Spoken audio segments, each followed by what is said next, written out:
pengen jenggotan. Kalau batuk-batuk mulu? Apaan jenggotan? Jenggot nggak ada urusannya sama batuk lah. Rokok? Rokok iya, batuk-batuk. Jenggot mah nggak ada urusannya sama batuk. Lu kecuali jenggot lu numbuh ke dalam mulut, baru tuh lu batuk. Numbuh gitu, set, ininya masuk ke dalam mulut. Nah itu mungkin batuk tuh. Ini kan numbuhnya ke bawah. Pengalaman tuh ya lu? Nggak pernah gua kayak gitu.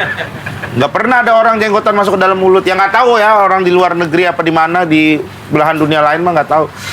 Cuman gua sih nggak pernah ada jenggot. Kan Lu ada, kali yang pernah. Kan ada iklannya tuh, jenggot mah tumbuh ke atas bukan ke samping.